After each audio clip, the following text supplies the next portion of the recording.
Yehi Ratzon, Parshat Vayegah, 57:81.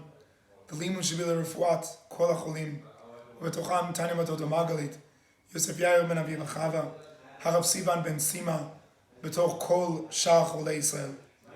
There are moments in the Jewish history that are so primary, that are so exalted, that we really have to figure out how we translate it into our lives.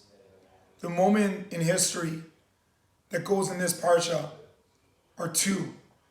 One of them is the moment when Yehuda meets Yosef, a moment where things could go all the way down and the entire Jewish story could end, or Bezrat Hashem go all the way up and everything could be saved.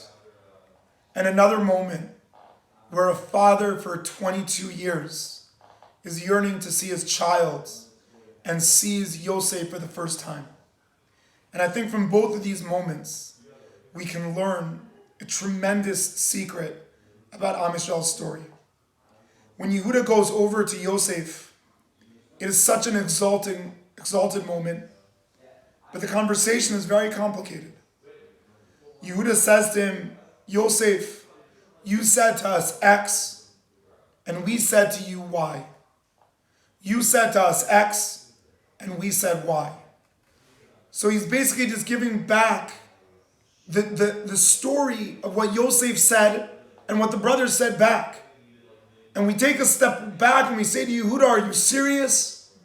You're going into the deepest moment. You can lose your brother right now. How in the world is that the way you approach this situation? Give him something new. Give him new information. Tell him I'm going to kill you if you don't give me my brother. Tell him I'm going to have a world war against Egypt if you don't give me my brother. Be a little bit more aggressive. Really? You just tell him, hey, you said X, we said this. So that's a big question on that moment. And I think that really, if we think about it deeper, Yehuda is teaching us the greatest secret. We always think that to make change, we need something new. But really, when we add new things, we become disabled because it means that we lost the old. We lost what was. And we're looking into the next and the next and the next and the next and the next, which means that we've given up on before and before and before. And we can see it in the world that we live in today, that we're so ready for new things and we're so bored from the old. And what it means is that we've let go. Yehuda says to Yosef, I'm not adding any new information. All I'm saying to you is let's revive the past. Let's rethink what was. Let's go through the past instead of adding new things. And suddenly the whole story changes. They're not adding any new information. He's just giving him the story of what was. And that is the moment that Yosef reveals himself to the brothers.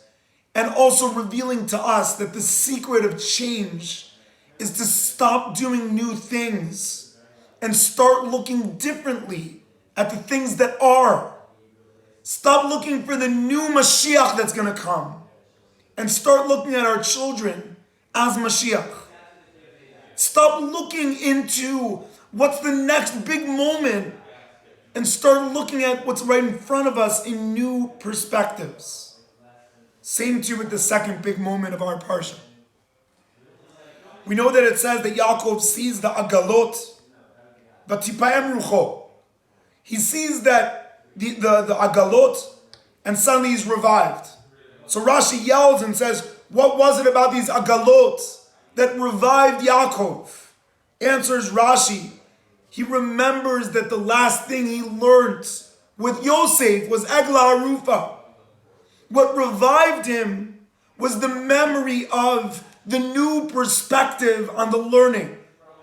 He learned Eglah Arufa 22 years ago. And now he's looking at it not as the ending, but as the beginning. That same Eglah that was the last thing he learned with Yosef is now showing him that what he perceived as the end, he needs to perceive as the beginning. He changed the mindset. The Eglah wasn't the end of the story. It was the beginning of the next stage. And then Yaakov is revived. And he could go and meet his son.